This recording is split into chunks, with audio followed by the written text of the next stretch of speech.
spring equinox is this week, and this month's full moon was the worm moon, so I thought it would be the perfect excuse to tell you about one of my other hyperfixations, composting worms. This video is going to be a bit different than my usual videos, but I can still tie it in with my normal videos. As a priestess, one of my sacred duties is to help others to build their relationship with the divine, even if they experience it in a different way from me. One of the best ways to commune with the divine and to build that relationship is by interacting with nature and building a working understanding of the science behind natural processes. Now, I know you're thinking, I see the connection to the worm moon, but what do composting worms have to do with spring? I'm so glad you asked. They have lots to do with spring, as a matter of fact. In most Western traditions, the spring equinox is seen as representing renewal, growth, and fertility. Composting worms also promote renewal, growth, and fertility by transforming dead, decaying organic matter into a rich fertilizer to grow new plants. And I know you are probably thinking, but worms are all about decay. That's more of a fall thing. Well, yes, but also no. In the Mesopotamian tradition, spring is seen as the time when Dumuzi makes his yearly journey down into the underworld, and his sister, Geshtinana, returns to the earth, having taken his place in the underworld from autumn until spring. See, I did find a way to relate this video to my usual content. Dumuzi's death signified the time of the year where vegetation would wither and die in the heat of the summer, and women would ritually lament his yearly death at this point in the cycle of the year. All life exists in a cycle, including worms. Composting worms can teach us a lot of things, and not just because they are one of my weird interests. They show us that life and death are inextricably linked in a cycle. The worms eat dead, decaying organic matter and transform it into castings to promote the growth of new plant life. When you start a new bin, you don't need to go crazy filling it to the brim with worms right away.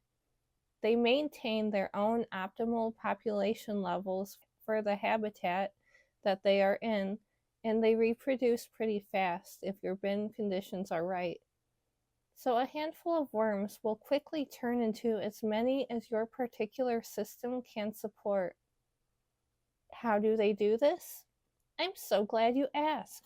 So, to get new little baby worms, you need to start with at least 2 adult worms, just like with most other animals that reproduce sexually. But with worms, you don't need to worry about making sure that you have males and females. With worms, there are no males or females. Earthworm species, including our composting friends, have both male and female reproductive parts in the same individuals. Since all worms are biologically non-binary, I use the gender-neutral they-them pronouns for them. I suppose there could be worms that identify as more one way or the other, but I don't speak worm language to ask them, so it's safest to just use they-them for all of them.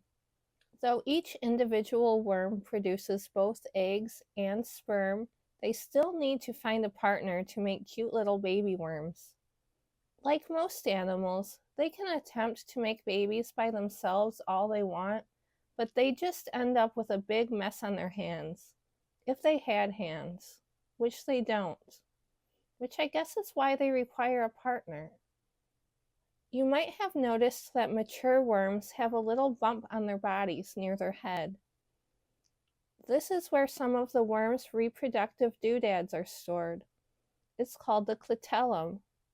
2 worms, or sometimes more, I often accidentally walk in on big worm ball orgies in my bins, but 2 worms, at least, will squirm up next to each other and line up the appropriate bits and bobs.